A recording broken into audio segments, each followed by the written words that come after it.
Is your house keeping a secret? These people made fascinating finds right in their own homes. Are these your wedding photos? I'm trying to find you. This woman made it her mission to return a long-lost wedding album to its rightful owners. Megan Kapsidis and her husband were renovating a home in Florida when they found this in the ceiling. Photos of the wedding of Marguerite Lau and Joseph Gargiulo from 1963. This is all that they had of their wedding day, and it's very important that I find them and return it to them. Inside Edition tracked down a family member who reported that this marriage was short-lived. The couple divorced shortly after their nuptials. However, Joseph's cousin Frank Romano was overcome with emotion that the album had been found. It was shocking, it really was, to see my family, back in the days, in the 60s.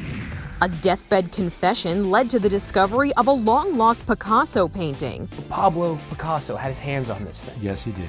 In 2015, Carl Sabatino told our Stephen Fabian that before she died, his aunt told him to look in her sewing machine, and that's just what he did.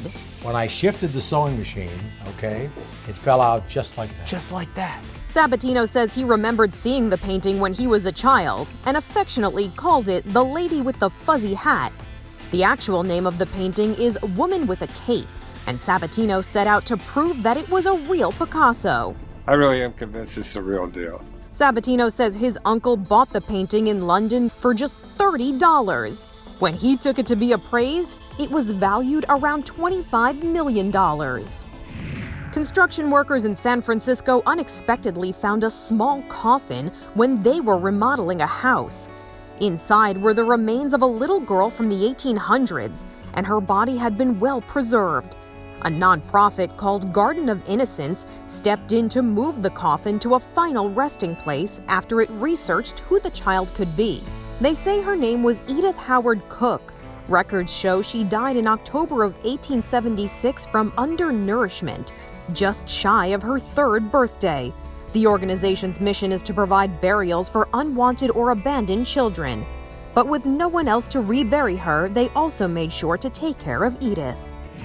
Spirits were inhabiting this historic home, but not the ghostly kind. We were always told that our house was built by a bootlegger, and now we actually have some proof. When Nick Drummond and Patrick Baker bought an old house in Ames, New York in 2020, they knew it had a story to tell.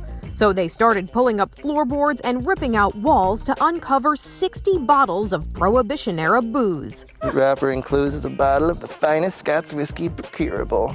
They did some research and found out the owner was a well-known bootlegger who died a very rich man. 1923. I know, it's pretty amazing. That is so cool. And he left behind some contraband for future owners of the house to try. Let's give this a go. So did the liquor stand the test of time? There's only one way to find out. Not bad. It does It's taste actually, like whiskey. you know what? Yeah. It's pretty smooth. Cheers. Cheers. Some Illinois homeowners were shocked to find a tunnel under their house earlier this year. Gary and Beth Matchins made the discovery when their sidewalk started to buckle. There's the opening we have to shimmy into. It revealed an entrance to the pristine tunnel that hadn't been seen since 1895. Inside the tunnel was a brick archway in near-perfect condition and a large pile of dirt. However, they don't yet know what it was used for. Let me show you what I found in my New York City bathroom. And a woman knew something was lurking behind the mirror in her bathroom. But what? Samantha Hartsoe says wondering was giving her the chills. There was cold air blowing. Not just I'm chilly, like you could see in the video, blowing my hair.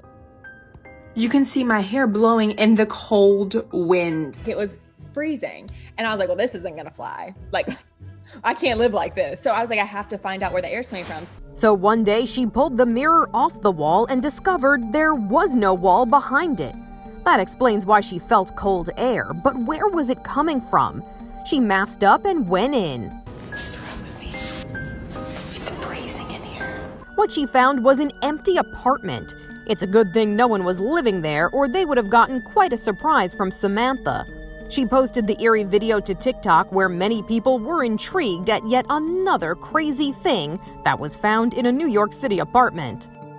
For Inside Edition Digital, I'm Mara Montalbano.